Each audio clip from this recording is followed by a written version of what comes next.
Me llamo Luis Mendoza. Tenía 8 años cuando me contrataron en la fábrica de la frontera norte de México. Cada mañana, al despuntar el alba, salía de la choza de lámina que compartíamos mi madre, mi hermano menor, de apenas 3 años, y yo. Mi madre estaba enferma, la tos era solo el síntoma más visible, constantemente febril, casi sin fuerzas para vaciar un cántaro de agua, menos para trabajar. Mi hermano, el pelón, dormía junto a mí hasta que el calor lo hacía rodar hacia el suelo. Y yo aprendí rápido que, si no hacía lo necesario, el hambre callaría nuestras quejas. La fábrica, una transnacional enorme con cientos de obreros, tenía un edificio aparte, sucio, sin ventanas, con piso de cemento agrietado, fisuras negras, grietas por las que la tierra seca del desierto se colaba. Allí, los niños éramos encargados de montar piezas pequeñas, plásticos, engranajes, piezas electrónicas diminutas. Mis dedos de 7 u 8 años eran lo suficientemente finos para alcanzar rincones donde adultos no podían meter la mano con rapidez. Nos decían que éramos más eficientes, más baratos y, claro, silenciosos. Despertaba a las 5 de la mañana. Caminaba casi 1 hora, atravesando calles sin alumbrado, el aire frío quemando mis pulmones. A veces sin desayuno, con mi estómago retumbando como tambor. Llegaba, dejaba mis sandalias afuera, las botas eran de los mayores, solo nosotros usábamos lo que encontráramos, y me sentaba en filas, una hilera tras otra, frente a una mesa de trabajo que no estaba hecha para nosotros. La altura me obligaba a encorvarme, a doblar mi espalda, a encoger mis hombros. Luz eléctrica floja, a veces parpadeante. Polvo, humo químico, olor a solvente. Mis ojos arden, mi garganta también. Sudaba, temblaba de frío en la noche, de calor al mediodía. La jornada, decían, debía ser de 8 horas, pero nosotros trabajábamos más de 10 horas al día. No había pausas decentes para comer, simplemente unos minutos escondido en un rincón, con agua que picaba porque traía polvo, pan duro si alcanzaba algo. Era el único sustento económico para mi casa. Mi madre no podía levantarse. Ni tenía fuerzas ni salud. Mi hermano se quedaba al cuidado de un vecino o de un primo. Yo me iba, pensando, hoy dejaré algo de arroz, hoy algo de frijoles. No teníamos contrato. No había prestaciones. Ni seguro médico. Ni vacaciones pagadas. Ni descanso dominical. Trabajaba los domingos. Mis manos, pequeñas sí, pero se llenaban de cortes, astillas, quemaduras. Mis uñas se rompían una y otra vez. A veces sangraba, lavaba la herida con agua sucia, la tapaba con trapo viejo, seguía. Si lloraba, me regañaban. ¿No ves que se te va el pie de obra? Los inspectores no deben verte. La fábrica sabía que éramos invisibles. Menores para ellos, no oficiales. Nos mantenían apartados, en un edificio clandestino aparte, separado de la parte visible de la fábrica, para que cuando llegara algún familiar del extranjero o alguna autoridad la vean bonita. Ahí trabajábamos los niños. Los adolescentes mayores tenían otras secciones, los adultos otras, todo estaba segmentado para que el abuso no saltara a los ojos. En mis sueños de niño pensaba que eso no podía ser legal. Pero nadie hablaba de leyes allí. Yo no sabía mucho, solo sabía que si una persona mayor decía algo, le cobraban una multa o lo corrían. Hasta que un día, en la escuela muy rara vez que iba, escuché a la maestra hablar del artículo 173 de la Ley Federal del Trabajo, que dice que los menores de 18 años no pueden hacer horas extraordinarias ni trabajar los domingos o en días de descanso obligatorio.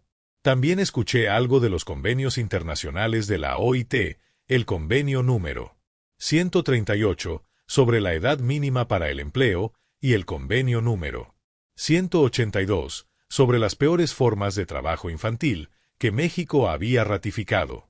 Y la Convención sobre los Derechos del Niño, artículo 32, que dice que los Estados partes reconocen el derecho del niño a estar protegido contra la explotación económica o cualquier trabajo que pueda ser peligroso, que entorpezca su educación o dañe su salud física o mental. Pero esas eran palabras en libros, no en la fábrica. Todos los días veía que esas leyes se pisoteaban. Que la fábrica no exigía certificado médico, ni permisos legales, ni tenía registros de edad, ni reconocía a los menores como trabajadores con derechos. que el salario que nos pagaban, cuando lo hacían, era un tercio del que pagaban a los obreros adultos. Porque éramos niños, decían, y no sabíamos. Yo pensaba, si yo supiera más, podría pedir justicia. ¿Pero qué justicia? Si los inspectores nunca entran, o si entran, la fábrica les dice que solo son capacitaciones, que somos empleados informales, que los papeles se extraviaron. Una tarde, al salir con mi cara sucia, mis manos resentidas, mis ojos pesados, una reportera se acercó. Su libreta, su camisa limpia, su voz clara. «Buenas tardes. ¿Eres niño trabajador aquí?», me preguntó. Mi corazón latió fuerte. Me detuve. Pensé, ¿y si pierdo este trabajo y mi madre muere de hambre? Pero la urgencia de contar la verdad me quemaba dentro. Ella me hizo preguntas. ¿Cuántas horas trabajas al día? ¿Dónde duermes? ¿Te pagan tu salario? ¿Cuánto es y cada cuándo? ¿Tu madre está enferma? ¿Qué edad tiene tu hermano? ¿Vives solo con ellos? ¿Tienes documento que pruebe que eres menor? ¿Tiene la fábrica algún permiso para contratarte? ¿Te han dado algún certificado médico? ¿Te exigen trabajar domingos o fuera de la jornada normal? Yo respondí con voz baja pero firme. Decía que trabajaba más de 10 horas diarias, que no tenía contrato, que me pagaban una tercera parte de lo que gana un obrero, que mi madre no podía trabajar, que mi hermano tenía 3 años, que no tenía prestaciones, que los domingos y días festivos trabajaba, que el edificio era apartado. Sentí miedo. ¿Y si ella iba con la fábrica y me delataban? ¿Y si no tenía ya que llevar a casa? Pero también sentí que si nadie lo sabía, nadie lo podría cambiar. La reportera se llamaba Elena Ruiz. Era para un diario internacional que estaba preparando un reportaje sobre explotación infantil en la frontera. Tenía datos de organizaciones, estadísticas, que México había ratificado los convenios C-138 y C-182 de la OIT, sabía de la Ley Federal del Trabajo, de los artículos 173-180, de la Ley General de los Derechos de Niñas, Niños y Adolescentes, etc. Lo que ella quería era evidencia, testimonios como el mío.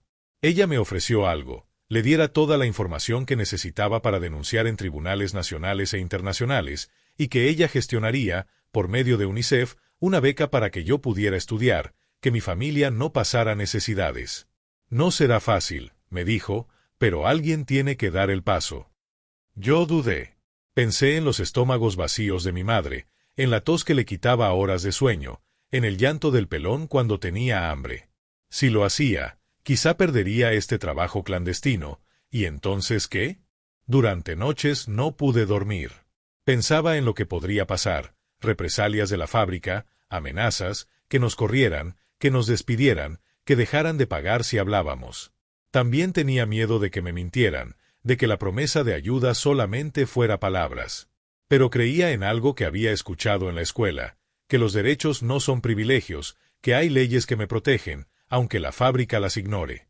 Así que después de unas semanas, con Elena, reunimos testimonios de otros niños, documentos que pude conseguir. Yo guardaba una copia de un recibo de salario, aunque bajo, y muchas veces no lo había, fotos de mis manos heridas, de los niños trabajando sin protección. En las noches, en voz baja, me decía a mí mismo, si lo hago, será por mi madre, será por mi hermano, será porque algún niño más no pase lo que yo paso. Elena envió el reportaje al diario. Lo publicó junto con denuncias enviadas al Ministerio de Trabajo, a la Secretaría del Trabajo y Previsión Social, a la Procuraduría de los Derechos Humanos Estatal. También se abrió un expediente internacional ante la Organización Internacional del Trabajo, OIT, gracias al convenio C-182 que obliga al Estado a eliminar con urgencia las peores formas de trabajo infantil. La fábrica fue sometida a inspección extraordinaria bajo el Protocolo de Inspección en Materia de Trabajo Infantil de la STPS.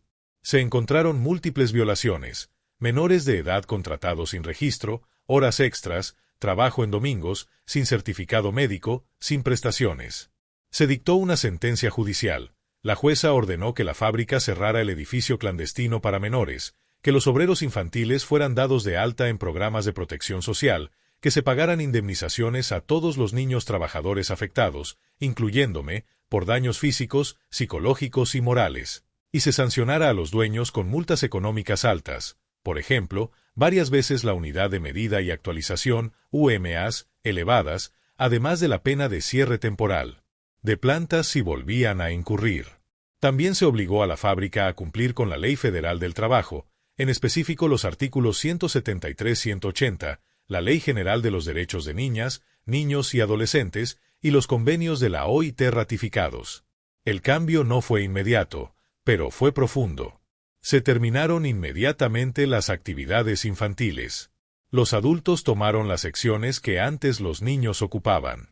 La fábrica tuvo que instalar guarderías, proporcionar atención médica, establecer horarios legales, pagar salarios acordes.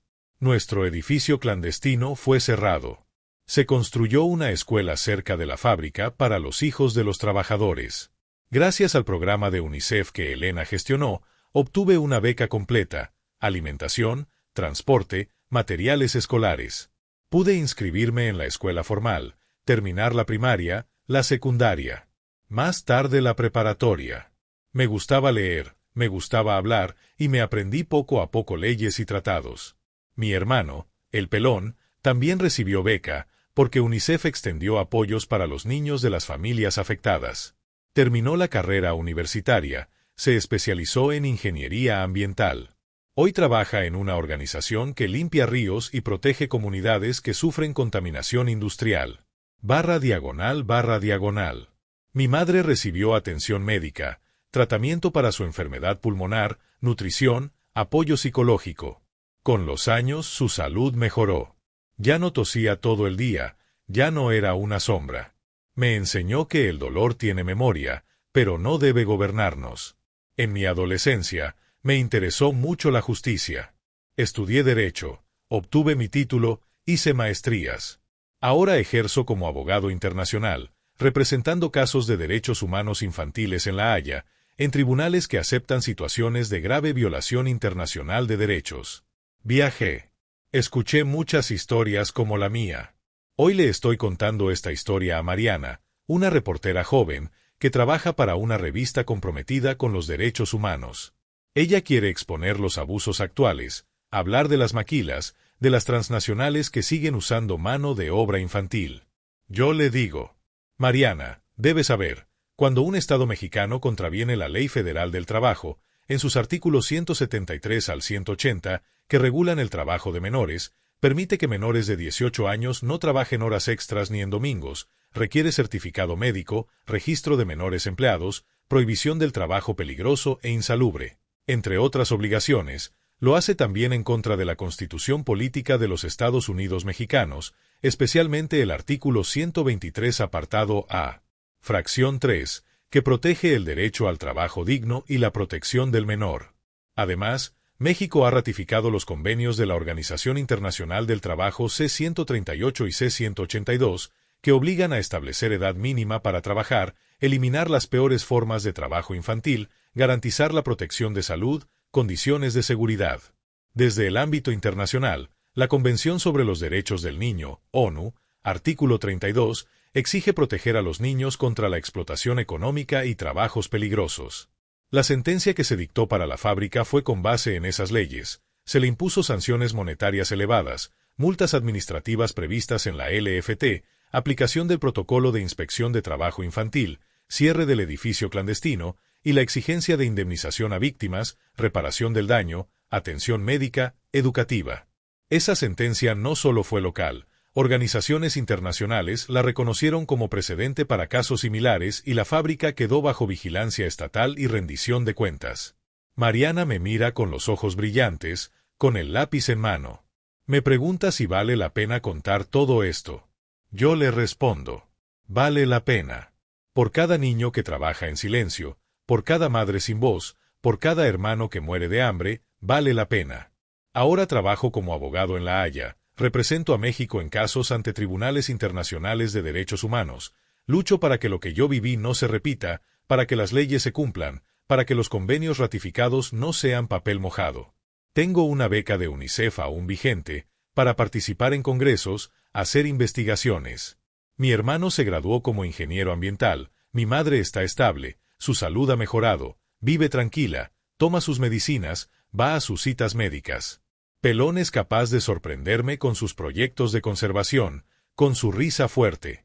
Y aunque sé que, en muchas maquilas, fábricas, talleres ocultos, la explotación infantil sigue, sé también que los derechos legales, la acción ciudadana, las historias como la mía, pueden encender la conciencia. Porque una ley sin acción es sombra, una convención sin testimonio es letra muerta. Y un niño que habla puede hacer temblar muros de injusticia.